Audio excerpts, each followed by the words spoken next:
Welcome everybody to the Samsung Studio here in Soho, and to all of you watching on Fox.com streaming live. We are here at the Scream Queens Fan Fest night, and we have a lot of fans here in the audience that have been here binge watching the first 6 episodes, and they are very excited because we have special guests here today. The creator, executive producer, writer, and director, Ryan Murphy.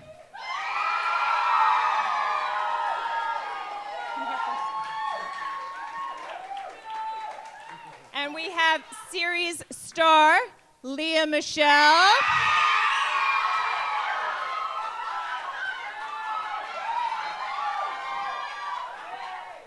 And Keke Palmer.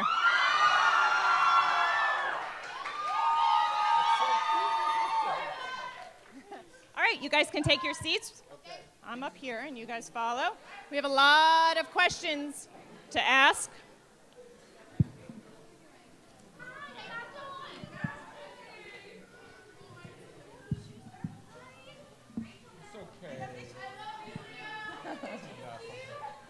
Yeah, her shoes are sticking, but everybody's situated.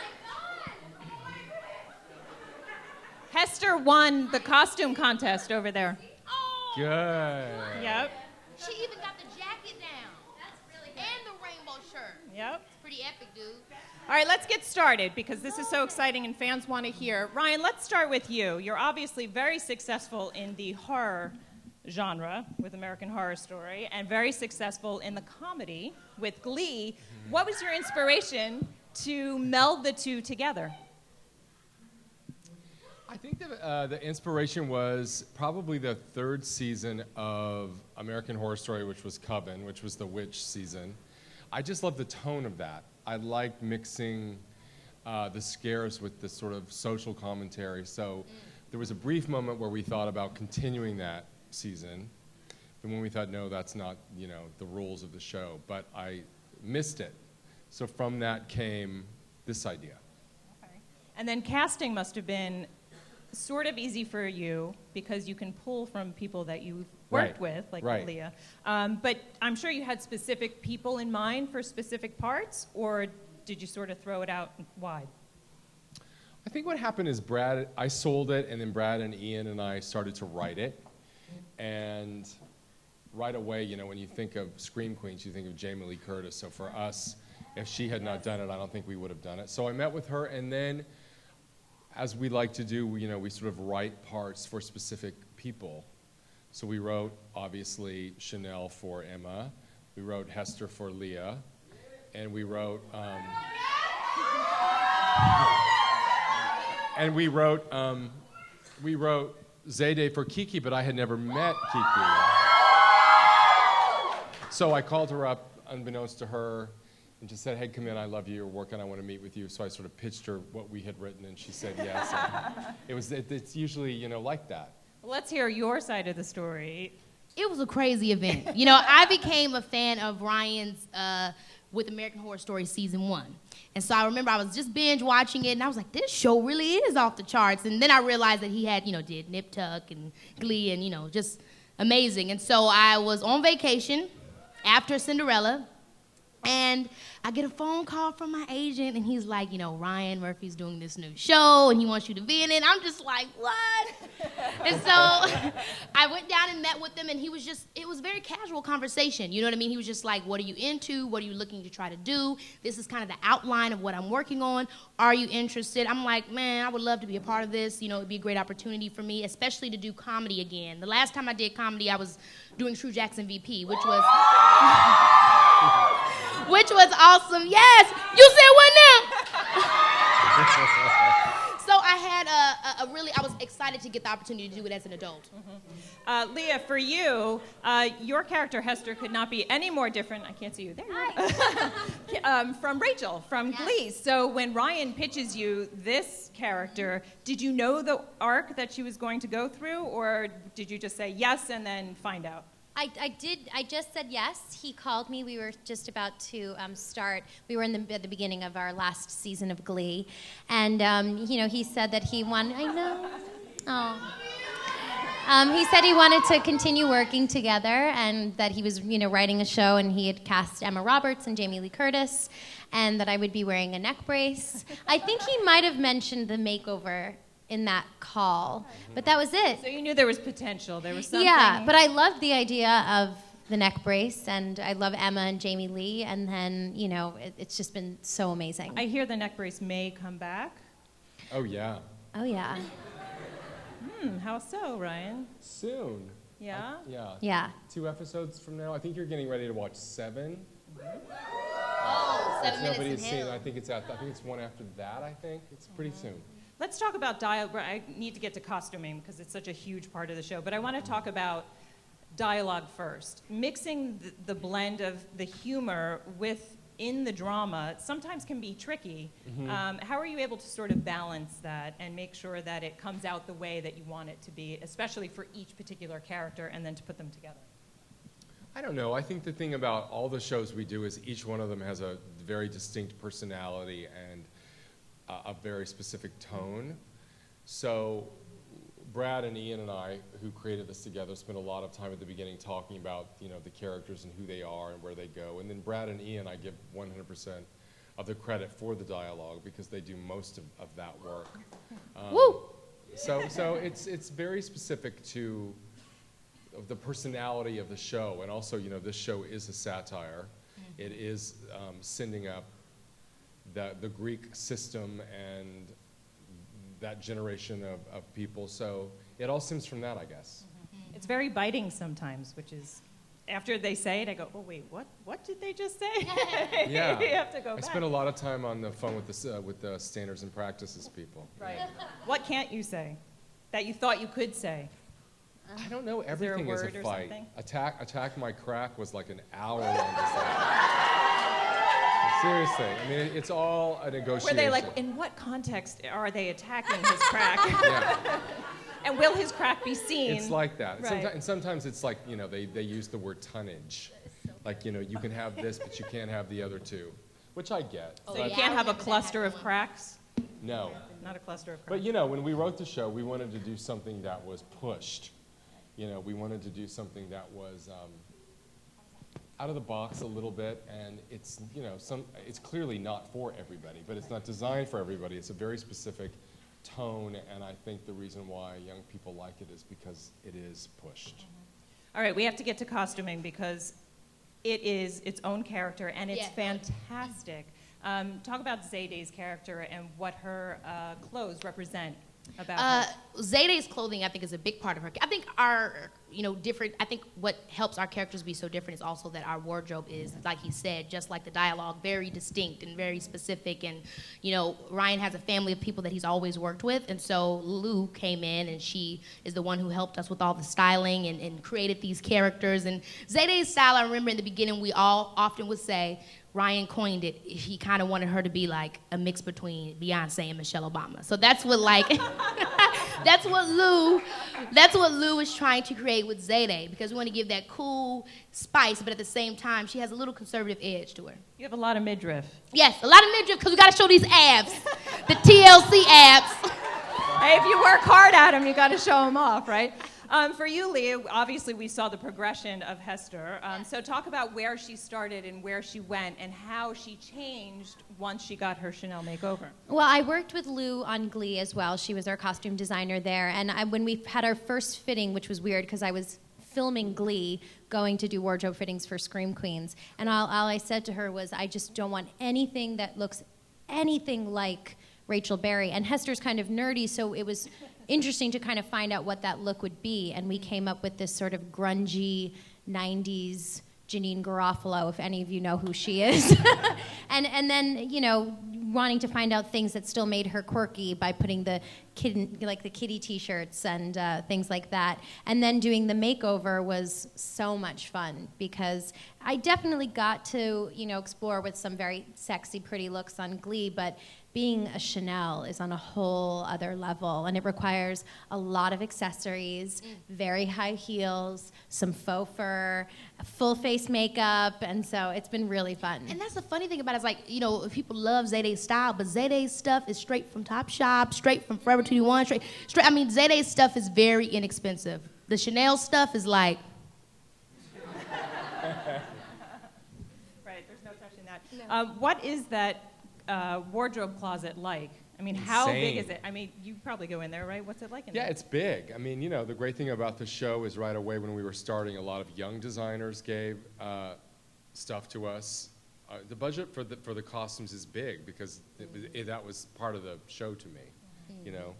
And bizarre, I mean, you know, you couldn't really walk down the street dressed as a Chanel, I think, because it's so you fun. could, but a lot of people are going as the Chanels for Halloween, I hear, which is interesting. Yeah, which leads me to Chanel-oween. I mean, were you a little bit apprehensive about going towards Taylor Swift territory? You know, she's got a lot of rabid fans, although it pays a nice homage to her, but.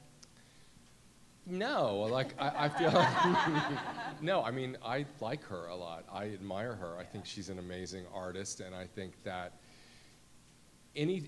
I hope that she would look at it, or anybody who watched it would look at it as a form of flattery, because that's something that, you know, last year when that came out, I watched that Taylor Swift clip like 15 times. I just kept watching. It was like baby Einstein to me. I was hypnotized by it. So I think whenever you do something that people pay tribute to in a pop culture way, you should look at it And I think as a that's tribute. the most amazing thing about Scream Queens, is that it tells the generation not to take themselves so seriously. You know, it's like everything, Ariana in the scene where she's getting killed and she's like texting and Facebooking. You know, it's like that really is how we are sometimes, y'all. Sometimes we'll be on those phones, walking down the street, fall into a hole doggone near. You know, so it's cool on the show when they show those moments, because it's just like that really is how the millennials today are sometimes. And it just reminds you to just be chill and relax, have fun. What age are the millennials? We keep talking about The this. millennials are like, I would say, 13 up to 24. Okay. Yeah. Y'all gonna clap So or this what? whole room. There's a lot I out need here. some backup there. There's a lot out here. Let's talk about writing the script, and then about the actors. When you get to the table or when you get your script, you kill people off.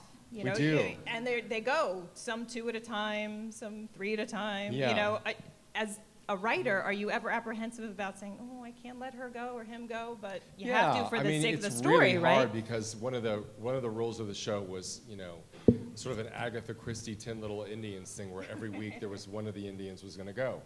So we never tell anybody who's going. But if you're an actor on the show and you get a phone call, don't take it, because this means that. And that started to happen around episode 6. We had to call to say to people, a script's coming out and your character is, and then they would not pick up the phone. So you'll never pick up the phone from Ryan? Jamie Lee Curtis wouldn't pick up the phone for like a month. nervous. And I texted her, I'm like, you're not dying yet, call me back. But yeah, I mean, that's sort of the fun of the show, is that there's, you know, I'm very happy about everybody's guessing game about who is the Red Devil has sort of caught on, and I love that, because that's the kind of thing that I loved as a kid growing up, that I loved those sort of movies, the whodunits. You never knew who was behind the mask. But yeah, I mean, we do that on the show, and we're writing the last episode now. And they only gave us half of the last episode. I was just going to ask you guys, how much ahead do you know what's happening? They never Never know.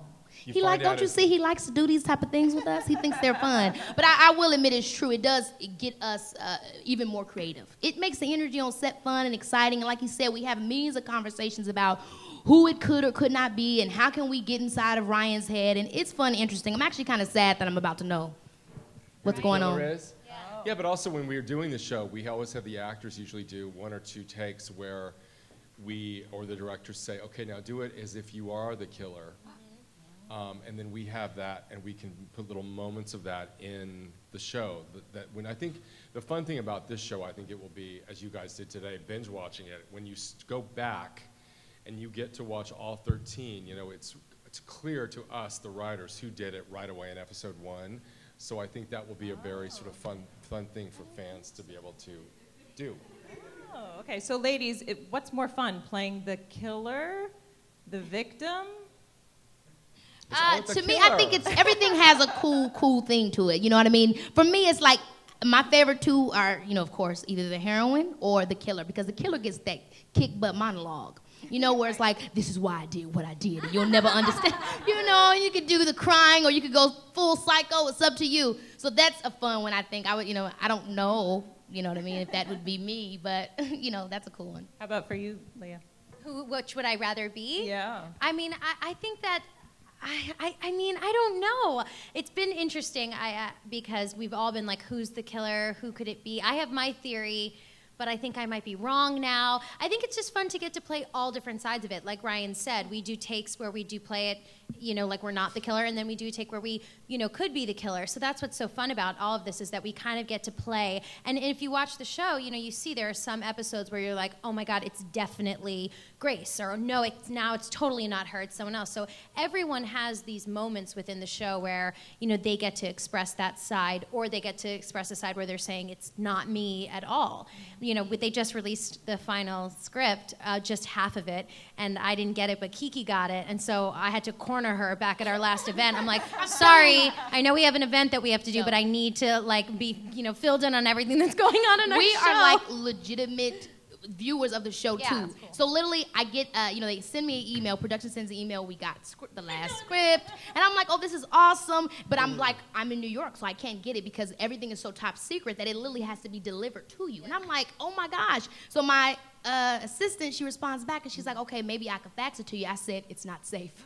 My response to her literally was, it's not safe. Yeah, we watermarked the scripts, and we're doing the last episode now, and we didn't release the last act, and we'll do two different versions of that. But I mean, you guys watched all these episodes. Who do you think is the killer? Hester. There's a few Gigi's, because Gigi knows what's up, right? Gigi's okay, raise your hand if you think it's Hester. Oh, over here. Raise your hand if you think it's Grace's father. See, that's who I think it is. How about Gigi? That's who you think it is. That's Gigi. who I think it is. I think, right. okay. Raise your hand if you think it's Zayday. Raise your hand if you think it's Grace. Denise Hemphill is wrong. No one okay. You know I'm what, though? telling you. Denise wants to take you down. Tell me about those scenes together Oh my with gosh, you two. I love Niecy Nash. And this is my first real kind of experience with the whole improv stuff. And the people at our show, they allow us to really have fun with that. And so watching Niecy allowed me to really, it was like a lesson. Watching her was like going to an acting class, because the way she does it is second nature to her, and it's inspiring to me. Leah, who are your favorite scenes to go up against? Oh my God, Emma Roberts. Yeah. I mean, She's fun to play off. I love working with Niecy, and I love working with Keke because they really keep me on my toes a lot, especially with the improv and the comedy and stuff like that. But acting with Emma Roberts is like playing tennis with Serena Williams. You got to keep up. It's like she's so good. I like to think that I'm okay. You're awesome. Especially with my lines and stuff. But she's so good and fierce, and she never messes up. And there's those monologues that Ryan writes for her. It's that's like ridiculous. She's unbelievable. Yeah, how long does it take you to learn a monologue? Well, it depends, because everybody gets like a little monologue every now and then, but I mean, Emma has them all the time, and you really just got to sit there and really just got to read it a million times before it And gets it's so in your head. annoying because like when we're all flying on planes together, like my favorite thing is when we've got to travel together a lot for press, and I'm like, guys, we're gonna hang out and like talk and be together, and Emma's like, I have to read my script. I'm like, I take it from her. I'm like, we are hanging out, and then 2 minutes later, Keke and I are in like deep combos crying. Oh my gosh, whose like deep life combo story crying. are we talking about? So we don't let Emma work on her script. How hard is it for you to be with all these women on one set when they want to be like this? Just friends hanging out? You're It's like, great. ladies, let's go. I mean, when we did the pilot of this show, which I directed, we shoot in New Orleans, and it was just fun. It was like a party every day. And the fun thing for me is some of them I knew, some of them I didn't know, and we got to bring them, all together, and we laughed, and we've continued to feel that way. I always feel a show is clicking, and you can tell if it's working if the cast becomes like a family. And some shows I've done that hasn't happened, and I think that reads on the air, but this one was so invested, this group of people, actresses particularly, was so invested and became instant friends, which is fun. So with the end of this season, will we see who the Red Devil is, and then next season, will it be a new killer, or will... Yeah. Oh. Yeah. Well, there you go. Now, this is it's sort of a hybrid thing that I'm trying to do, where, you know, an American Horror Story, it's like the story ends, and you never see those sets again, and you never see that character again, and I just pitched to Fox the second season, which everybody loves, the idea of it, and the conceit is that 3 or 4 of the cast members survive. And the last episode, ladies, just 3 or 4. not many. Oh no! In the last episode, the mask comes off of the Red Devil, and you find out who that person was and why they did what they did, and then that story is done. We'll never go back to it. And then the second season, the survivors go off to a new venue, a horror-based venue, and then they have to fight a new killer, a new villain, a new threat.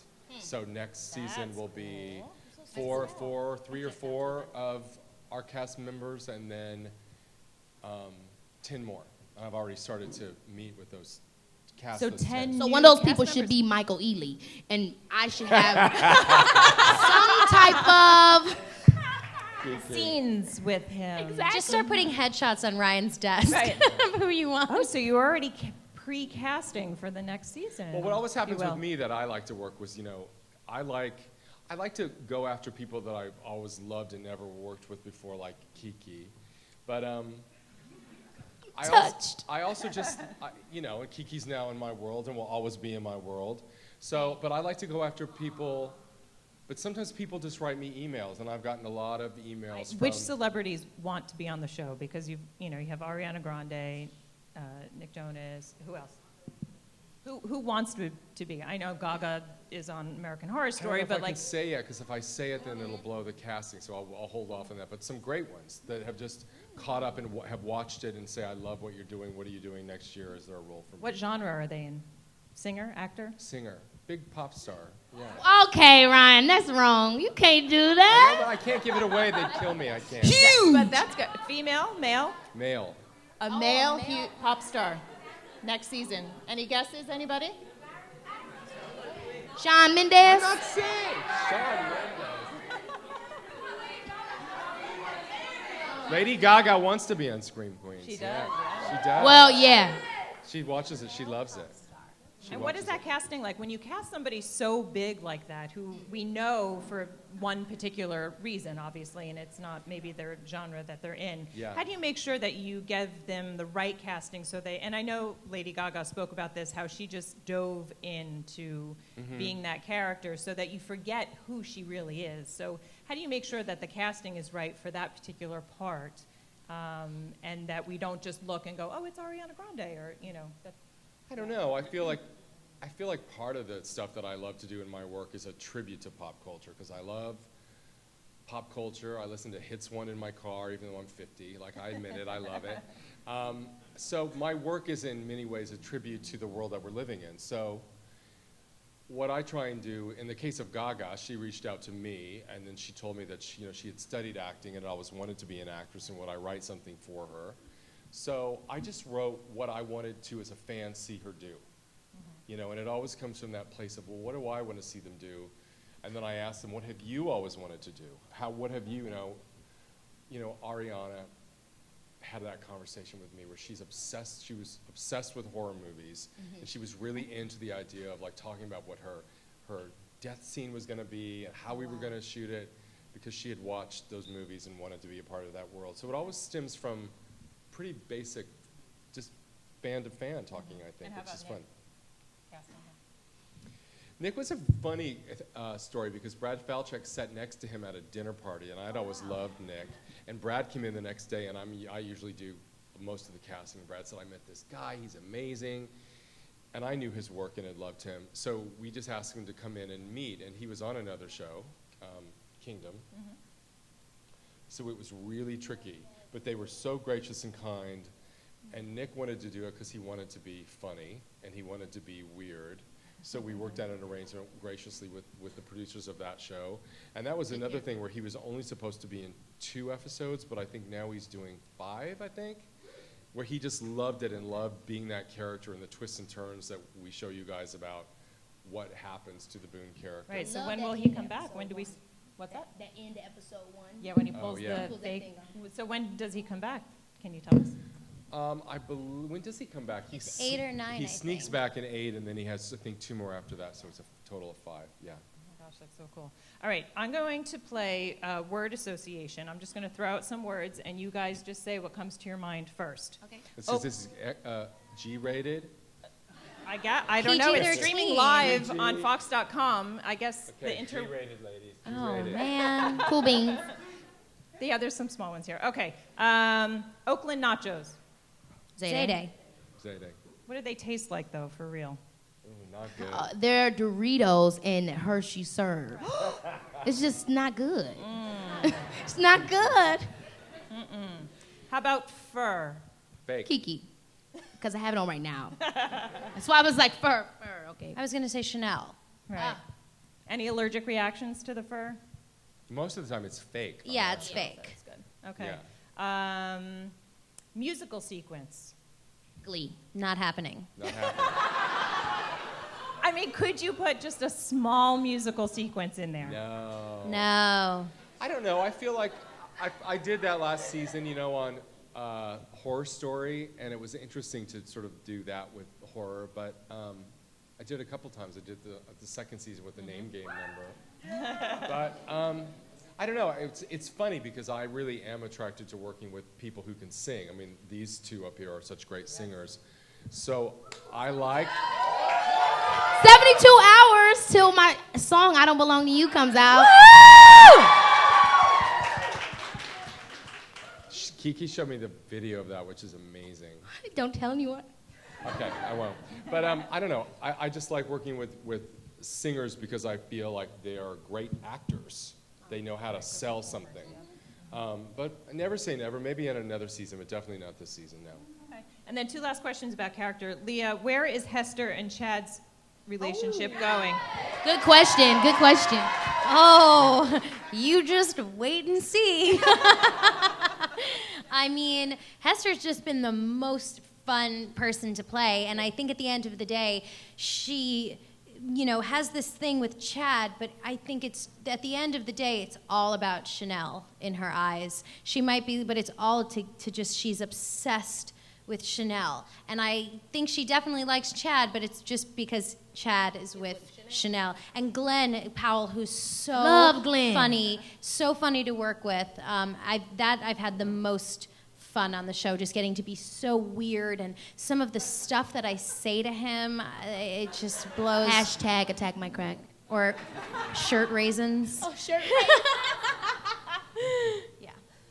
And for you, Keke, obviously you're here. You were saved from the Red Devil's lair. Thank goodness. Yes. Why does the Red Devil love you?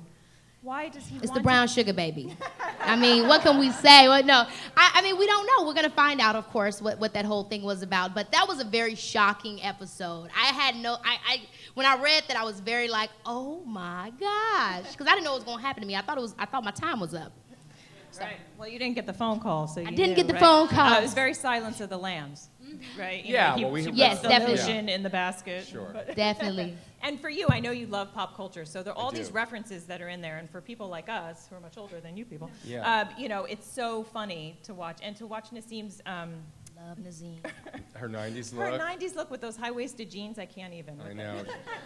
But She she's was so a funny. trooper about wearing that stuff. Like, you can't believe that we wore that back in the day. Who said that was okay? I know, the acid wash look. And she ad-libs a lot, right? Does Oh, she? yeah. I mean, everybody in our show is, you know, we hire them because we are fans of them. So we ask you to bring your A game and have fun. Like Keke was saying, like, she had always wanted to try that. So we're like, great, do it. Like, you know, it's a fun And that really, I environment to mean, work. seriously, that means so much to me. You know what I mean? I was going through a big transition in my career from, you know, acting for so long in the child world, and now I'm an adult, so I can't be doing kid shows anymore.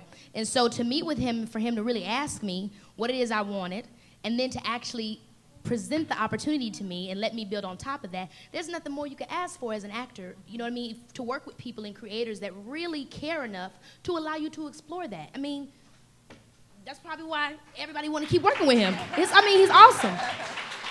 And then why did you choose New Orleans to shoot down there? Well, we had shot Horror Story down there. And it's just a very film-friendly town. And we had sort of an infrastructure, and we were already using one of the studios there, and I love shooting there. So we did the pilot there, the first 2 episodes, and then we just decided to stay. And also, you know, the tax rebate is quite amazing. But Los Angeles is getting better at that, thankfully. Yeah. Oh, would you listen? Oh, second. Okay, we are going to go to some Twitter questions. Okay. So we asked for people to tweet in their questions. This one is from @Narissa, and she says, "Will we see Hester kill someone?" I'm trying to think about that. Yes. But not in a way that you think. Not in a way that you think. So confused. See what's coming for you, Leah? Get ready. So I'm does so she, stressed. I've never been so stressed before on a TV show. does she Oh my need to God. work out her knife skills, gun skills? You're saying no. Maybe it's a mistake. You don't know. No, it's neither of those. Oh, that's exciting to look forward to. Okay, this one is from @DumbleDorkArmy. Did the actor/actors playing the Red Devil know from the first day that they were the Red Devil, or did they learn from reading the script? No one has ever known but Ian and Brad and I. No one. No one at the studio, no one at the network. Nobody has known but us until the final script. So no one knows. Not even the people in the costume. No, and we, you know, if you watch the show, we have different actors. One great actor, a friend of mine, who is the Red Devil for the most part. But then we also, if you'll look, the Red Devil is different sizes in some scenes. It's an interesting. Oh, there's a lot of head There's a nodding. mystery going on here, but we're very careful about that. Right, okay. Yeah. And then finally, the last one is from Alexis Barham. Did anybody get scared on set from the costume or the prosthetics? Like, oh, Some yes. of the, well, I mean, it would be frightening, like, for a second, then you realize you're on a show, but a lot of the burning stuff, a lot of the facial burnings was... For me, were I think the Red Devil is so scary. I just shot a scene the other night with Abigail, Billy, and Emma in a mall in the middle of the night in New Orleans, and it was shut down. It was pitch black in there. And I had not done a scene with the Red Devil, and he had a bow and arrow coming after us, running in this mall, and I was so scared. There was this one shot where Abigail's standing by the door, and she doesn't know that the devil's right behind her, and we see it. And I mean, I think it's really scary. Well, a lot of times on the show, we always use, I would say 80% of our takes are first takes from the actors, because what they're seeing or experiencing It's so real at that moment. Yeah. It's fun to do that. It's real, and they're all great actors, but sometimes we do things to surprise them so that the reaction you get is authentic. And what is the blood made of? It's like corn syrup? It's gross. It's corn syrup with food coloring, so it's really super sticky, and if you get it in your hair, forget it. It takes a long time to get it out. Ryan, I had a fan question. Is the Red Devil meant to be reminiscent of something or someone in horror movies we've seen? No. Okay. Yeah, we spent a lot of time with that costume. I think we spent 6 months because, you know, it is a comedy, so it was a fine line between what's grotesque and what's sleek and how do you make it, you know, so we did a lot of test screenings with He's a little sexy. it. He's got abs. Yeah. You know, he's got arms, right? Yeah. Yeah. But so- I always wonder, because sometimes you see him waiting. I'm like, oh, so is this a callback to like Michael Myers? I always be wondering that. No. I don't think it's a callback to anything. Maybe the black eyes are Michael Myers-y, but that's it. Okay, we're going to open it up to the floor for questions. Okay, you, who's oh my godding? Where are you? Stand up.